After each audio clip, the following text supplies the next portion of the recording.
Hello everyone, I'm back with a new YouTube and I'm really excited about this one. A couple of days ago, one of the teachers that I followed, Laurie, she put up some words that has literally described my beliefs, my experience, everything that I've been teaching this year around our soul purpose. So I thought, okay, let's do a little bit of a deep dive, a little bit of a teaching on this. She started off by calling it, your purpose is an expression of your deepest core wound. If you've done a one-to-one session with me this year over the summer, you'll know that is exactly what we've been focusing on. Your purpose is an expression of your deepest soul wound. This is a wound that has accumulated in this lifetime, but in all of your other previous lifetimes. You have carried this wound, this energy, this remembrance in your soul, in your DNA, in your energetics, and it shows up. It directs your life without you even knowing that it's there. So I am so passionate about this and I'm excited to get into it. I'm going to go through each line and I'll try and give a little interpretation of my experience and understanding, and hopefully it will make sense. The thing that broke you. So I'm just reading from, in case you're wondering why I'm looking down, I'm just reading the words to you. The thing that broke you. The thing that you've spent your life trying to escape, fix, or hide. That's the very thing that your soul came here to alchemize. And alchemize basically just means transform. You transform your pain into power. You transform your shame into freedom. Okay, you alchemize. We are alchemists. I love that word. But the thing that broke you, the thing that you've spent your life trying to escape. I have never felt safe in this world. I have a deep soul Chiron wound in the sign of Taurus, and Taurus is all about safety. I never felt safe. I never felt like I belonged. I always felt like I was on the outside looking in all of the time. And for as long as I could remember, I always said, from young, all through my teens, all through my 20s and 30s, this part of my heart that's healed now, this just came in the last 4 or 5 years. I've really worked on this piece. But I always said the same thing. My heart is broke. I knew that I was born with a broken heart. And that was the pain that I was to alchemize and give this gift to other people. You don't just do it for you. I didn't just do it for me. I'm not taking this journey just for me. I'm taking this journey for all of the women in my previous lives, my ancestors, my lineage, all of my previous lives that I've lived, the women that I shared it with. I'm taking this journey for me now, Jen, that's here today, because all of the women, my ancestors, they never made it this far. They never made it this far, even if they ever even got a chance to start any type of healing journey. It was non-existent to them. And that's why I've carried it into this life, because they didn't just give me their wound, they gave me their gifts and strength as well. We pre-planned all of this, that this was going to end in this lifetime. This was going to end with me. This was going to stop here. So you do it for others. My soul chose to come back to this earth at a time where the world is a shit show. The world is a shit show right now. We're killing each other. We're bombing each other. We've become so numb to it. So the more people, the light workers, the empaths, the healers, the more of us who discover this deep soul wound and run into it, we have the power to change this earth. You will create the earth from your inside out, okay? We create it from our subconscious, everything that's in there. Our world is a reflection. So the world right now is a reflection of the subconscious mind of the humanity as a collective. So what does that say about us humans as a species right now? Look what's going on in the world. That is a direct representation of what's in the collective subconscious, because we're all connected. Our thoughts, our energies, our feelings, emotions, we're all connected. So that is an accumulation of that energy. So on a personal level, on a soul level, all I can do for me to break that cycle is to work on this deep soul wound, to change the subconscious beliefs, all of us, and then have a ripple effect on this bigger collective. And let's make a shift. Let's make this shit happen. Your purpose doesn't show up as a lightning bolt. It doesn't just appear. You won't find it. It's like, oh, I'm going to try this. I'm going to try that.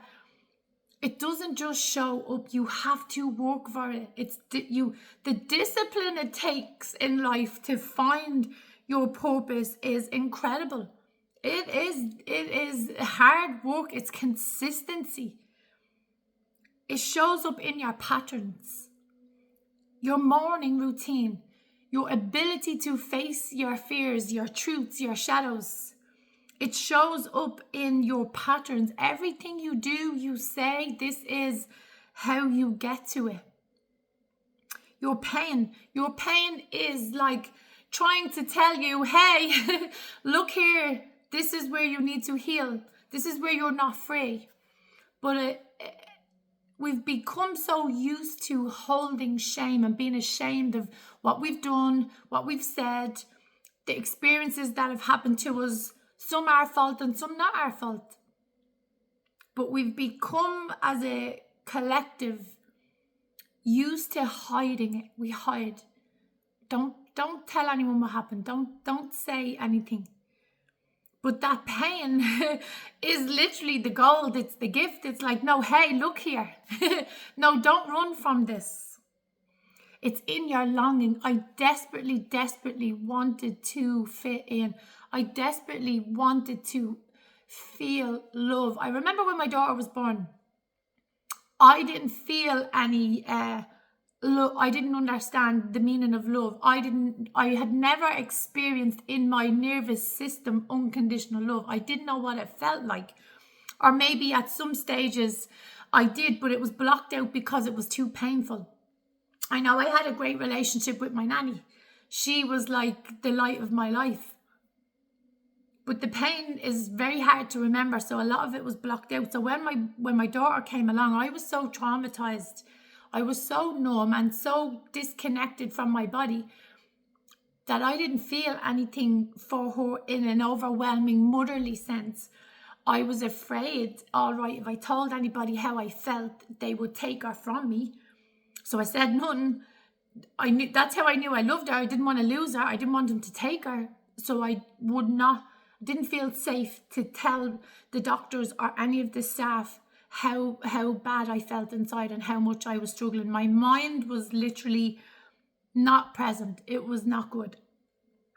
I had this deep longing just to be loved, for somebody to choose me. That's all I wanted. I just wanted somebody to choose me, just once. Your shadows, the shame. I think on this journey of trying to be chosen and trying to be loved, I have definitely placed myself in positions where no young girl should ever have to go. You know, they talk about in different teachings this seeking love in sordid places, and I definitely understand what that means. The wound says, this is where I was silenced, abandoned, betrayed, and shamed. And I don't know why, but I just knew instinctively, you don't talk about your wound or your shame or being abandoned or being betrayed. You push it down. You act tough. You don't show any kind of weakness. That's the environment I grew up in. That's the kind of wider environment that I was always in. You do not show weakness at all. Your purpose says. So the wound is saying to you, this is where I was silenced, ashamed, abandoned, okay? We hide that, we push it down. But your purpose is trying to show you, this is where I will create from. I will serve, I will liberate myself, I will liberate others, I will lead others through this. I always say to my clients, like, I will walk through the gates of hell with you. We will crawl on that broken glass and that fire together, but I will not do the work for you. If you're lost in the darkness, I will go in. I will light up that dark for you to walk, but I won't do the work for you. And that's because I know how deep into this pain body and mind I had to go in. And that's where my strength came from. Had somebody have enabled me, had done this work for me, I wouldn't be the teacher, the person, the woman, the mother that I am today. Unapologetically me. Okay? So I lead from that shame that I was once terrified if I was ever exposed. What would happen to me? What would people say? What would people said a lot. People exposed me all the time. Now, there's not a piece of my past that I haven't fully dissected with another woman, sat in front of another woman and said, this is what I done. This is who I was with. This is the damage that I caused. There's no secrets, okay? And remember this, please take note of this. You are only as sick as your secrets. If you have secrets, you have spiritual disturbance, fear, anxiety, looking over your shoulder, constantly what if. Your spirit is not free. Secrets are like toxic poison in your soul. It's a spiritual disturbance. You will never be free. You will never ever be free as long as you have secrets. You just need somebody, a closed-mouthed confidant, to share those secrets with. Shame is just unexpressed energy. You're holding shame. Change the word shame and just, I'm holding unexpressed energy. And what does energy want to do? Energy is emotion. Emotion, it wants to move. Okay? Express that energy. Feel the freedom that comes from it. But most people never go there. Okay? Most people never go there. They're too busy pretending that they're already whole. Pretending that we have it all together. Pretending that everything's okay. Everything's fine. And it's not. It's not. I know so many people, successful people, rich people, people from all walks of life. But their soul, they've no peace in their soul. You can see it in their eyes, you know, when you're around them. They're unhappy. There's a spiritual disturbance. Too busy running from their story. Your story is your greatest gift. My story is my greatest gift. The one thing that keeps me really busy in work is the fact that I'm able to share so freely every part of my journey, every part of the mistakes, the shames, the lessons, the regrets. I share it so easily. I don't even have to think about it anymore. It just comes out. And what that does to another woman or man that's sitting in front of me that's crippled in this weight of shame, it helps them to see that, wow, you did this too, Jen? And I'm like, yeah, wait till I tell you what else I did. You think that's bad? Wait till I tell you what I did. And this is why I did it. Because I had a wound. And this wound was killing me. And it was driving me to do whatever I could to seal it. But I was always trying to seal the wound with external people, places, and things. I didn't know how to go in. I didn't know that was the solution, to go in. So I just spent so long on the outside. too busy numbing the ache instead of listening to it. We will numb it with drugs, alcohol, food, sex, gambling, people, too many people around us, people pleasing, whatever we can distract.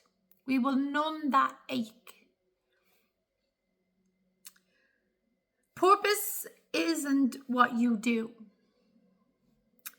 It's who you become when you stop avoiding your truth. Okay? Purpose isn't what you do. Okay? So I am a soul mentor, I'm a coach, I'm an entrepreneur, I'm a mother. But that's not my purpose. My purpose is when I peeled back all of these layers of this lifetime and other lifetimes, when I got really down to the bone, to the soul, to my heart. My purpose is now to set other people free, to lead them to this feeling that I have. My purpose is to touch that piece of you that nobody else can reach. For some reason, I have a really good gift at that. It doesn't take me long.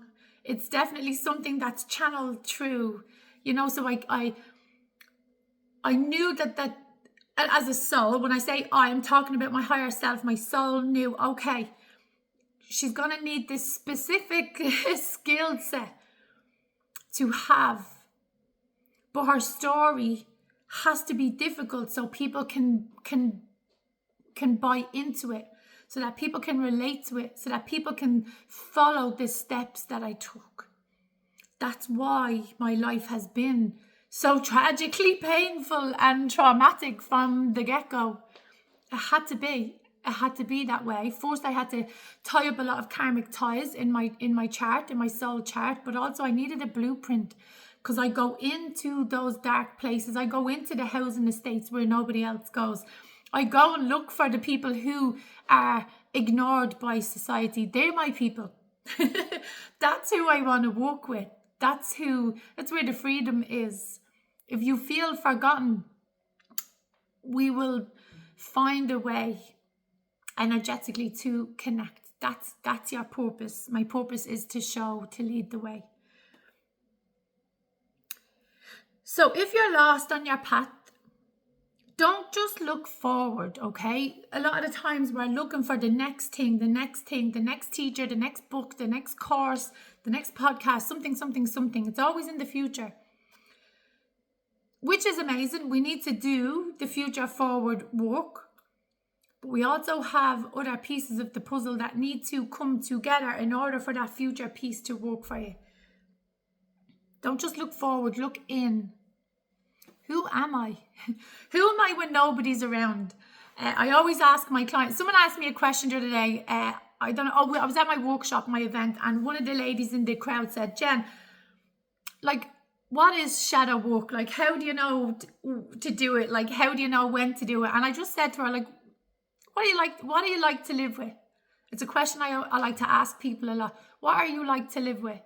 And when I said that to her, it was like I looked at her like a truck was after hitting her. Wow. Because when you really are asked an honest question and you allow yourself to feel your truth, what do you like to live with? What do you like on social media?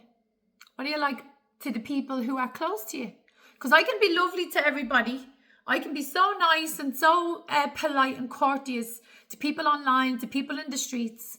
But what am I like to live with? What environment is my child growing up in? Does she live in fear? Does she feel free? Does she feel like this is her home? Or does she feel like it's my home and I set the rules and I set the tone? What am I like with my mum, who I wasn't always such a big fan of hers? I'll just say it like that. How do I treat the people that I don't like? I may have an experience and a story to tell with my mother and growing up in a really difficult environment, emotionally, mentally. But today, I wouldn't have half of what I have in my life if it wasn't for my mum. She will give in other ways. She will take care of my daughter. They, like my mum and dad, my Mia wants for none. She has them. She has her nanny and granddad completely wrapped around their finger, and rightly so. She might not have got it all right with me, but she gets it right with my Mia, and I can't fault that. It actually makes me emotional. I didn't think I was gonna cry today on this talk. But it's important that we look at all sides, and I give her credit for the work that she's doing, because she showed up. She just showed up in her own way, in a time where her soul was able to show up. She was doing her own lessons and her own purpose work. Look back to the moment when everything changed. And everything changed for me when this is my first memory. If I was to write, I've written loads of life stories. I don't know if anyone's listening has ever wrote a life story, which I highly, highly recommend doing your life story on your journey, on your healing journey.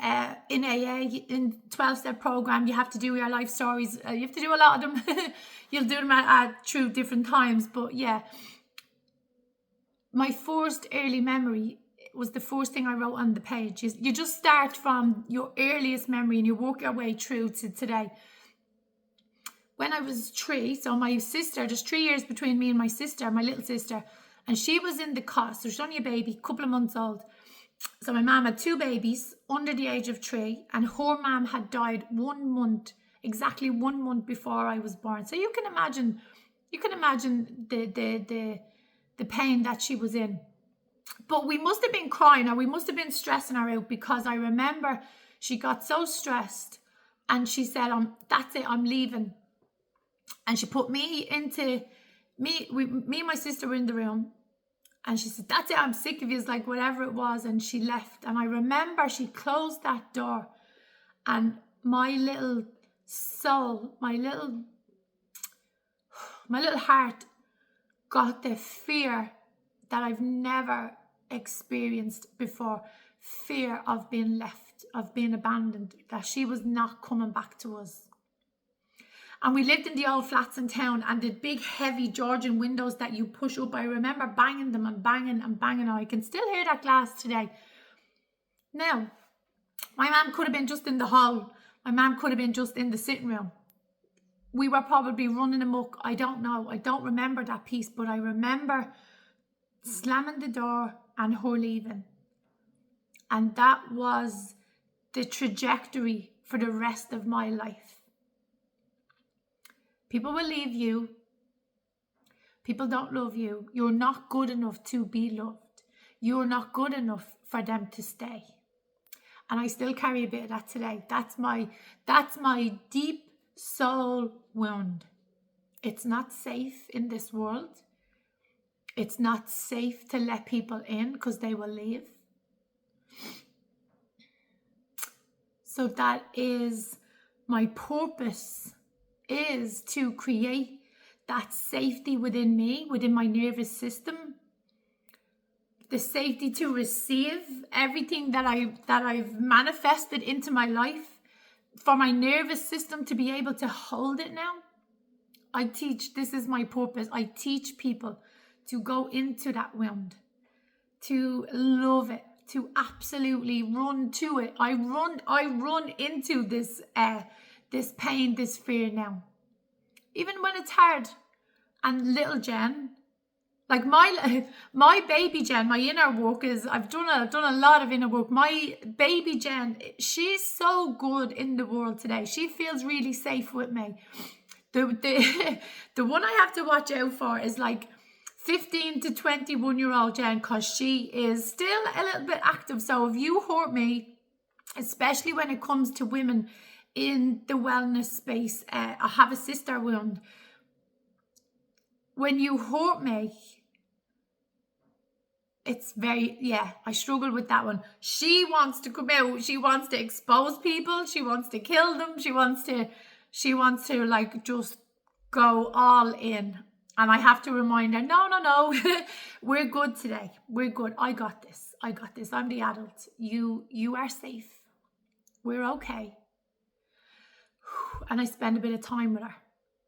That's the nervous system safety. That's the inner work that allows me to continue teaching my purpose and showing up in the world regardless of fears and regardless of what happens. I know how to work with that wound. Okay. So go back to the moment everything changed and start from there. To the pain that you swore that you would never speak of. There has been a couple of men in my life. When I say men in my life, I don't mean, I think I need to articulate that. There has been men on my journey. Some of them have caused a lot of damage. There was two who in particular showed up speaking really well, dressed well, had all certificates on the wall. But these were predators. These two specific men were predators at a time where I was literally the most vulnerable in my life. I was a newly single mom, highly medicated, and desperate to find some form of safety in the world. And they took advantage of that. And I swore I would never speak of that. I still find it hard to say their names. I don't like that bit. But even the fact that I'm sharing this on the camera today to you is huge. Okay? To the younger version of you.